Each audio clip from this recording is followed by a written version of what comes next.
ఉన్నారు. అక్కడ మొత్తం ఆ మెంబర్స్ అందరు కూడా చుట్టుపక్కల ఉన్న 13 గ్రామాల వాళ్ళు కూడా లెదర్ పార్క్ ప్రారంభించాలని అడుగుతున్నారు. కానీ అక్కడ గ్రామస్తులేమో దాన్ని వ్యతిరేకిస్తున్నారు. మాకు వాసన వస్తుందేమో, స్మెల్ వస్తుందేమో అని. నేను డిప్యూటీ సీఎం గారిని కోరేది ఒకటే, ఆ భూమి దళితులకు ఇచ్చి ఉన్నారు, ఆ సొసైటీలో ఉన్నది. కాబట్టి మరి ఇంకేమన్నా ఇండస్ట్రీ పెట్టగలుగుతారా? ఎట్లా అక్కడ ఉండేటటువంటి గ్రామాల్లో ఉన్న ప్రజలకు హెల్ప్ చేస్తారు? ఏదో ఒక పరిశ్రమ తీసుకొచ్చి ఉద్యోగాల కల్పన చేయాలని చెప్పి నేను డిప్యూటీ సీఎం గారిని డిమాండ్ చేస్తూ ఉన్నాను. అట్లానే మరి అదే నియోజకవర్గంలో నిన్న పాతర్లపాడు అనేటటువంటి గ్రామానికి వెళ్ళి రావడం జరిగింది. మరి అక్కడ సామినేని రామారావు గారు అనేటటువంటి పెద్ద మనిషిని దారుణంగా హత్య చేసి చంపి కూడా 20 రోజులు అయిపోతా ఉంది. ఈ 20 రోజులలో కనీసం పోలీసు వాళ్ళు ఎఫ్ఐఆర్ల పేర్లు నమోదైనటువంటి వాళ్ళని కూడా విచారించలేదని చెప్పి అక్కడ ఉన్న వాళ్ళు చెప్తా ఉన్నారు. ఇది చాలా తీవ్రంగా పరిగణించాల్సినటువంటి విషయం. ఎందుకంటే రాజకీయ హత్యల్లో ఇది మొదటిది కాదు, ఇది మూడవది. డిప్యూటీ సీఎం గారి కాన్స్టిట్యున్సీలో 3వ రాజకీయ హత్య జరిగితే కూడా పోలీసులు మౌనం వహించడం అన్నది డెఫినెట్గా మంచిది కాదు. తెలంగాణలో మనం ఇట్లాంటి రాజకీయాలు ఎంకరేజ్ చేయడం అన్నది కరెక్ట్ కాదని చెప్పి నేను డీజీపీ గారిని డిమాండ్ చేస్తూ ఉన్నాను. డీజీపీ గారు ప్రత్యేక శ్రద్ధ తీసుకోవాలి.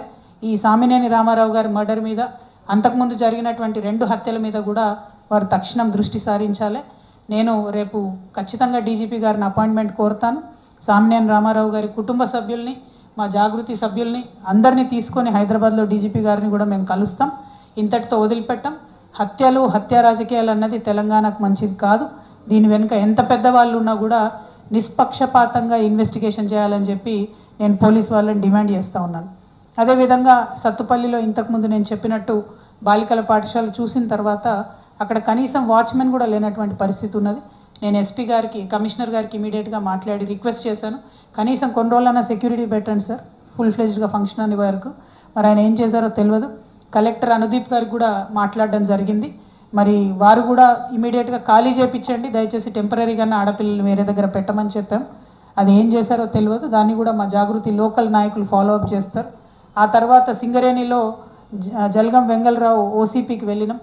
అక్కడ కాంట్రాక్ట్ కార్మికులకు సంబంధించినటువంటి కష్టాలు ఉన్నాయి, వాటి మీద కంటిన్యూస్గా ఫైట్ చేస్తాం. అదేవిధంగా రేపు సింగరేణి భవన్, హైదరాబాద్లో ఉన్న సింగరేణి భవన్ ముట్టడి కూడా మేము పిలుపునిచ్చినాం. ప్రత్యేకించి ఏదైతే డిపెండెంట్ ఉద్యోగాలు ఉన్నాయో అది పోగొట్టే విధంగా కాంగ్రెస్ పార్టీ వ్యవహారం చేస్తూ ఉంది. కాబట్టి ఆ వైఖరికి వ్యతిరేకంగా రేపు హైదరాబాద్లో సింగరేణి భవన్ను కూడా ముట్టడిస్తూ ఉన్నాం. మరి సీతారామ ప్రాజెక్టు సత్తుపల్లిలో మేము చూసి రావడం జరిగింది, టన్నెల్ వర్క్ ఎట్లా అవుతుందని చెప్పి. అది ఫినిష్ అవ్వడానికి ఇంకొక సంవత్సర కాలం పట్టేటట్టు కనబడతా ఉన్నది. Work as of now progress అవుతుంది, కానీ ఇంకా సంవత్సర కాలం పడితే మరి ఇంకా ఎస్టిమేట్లు ఎంత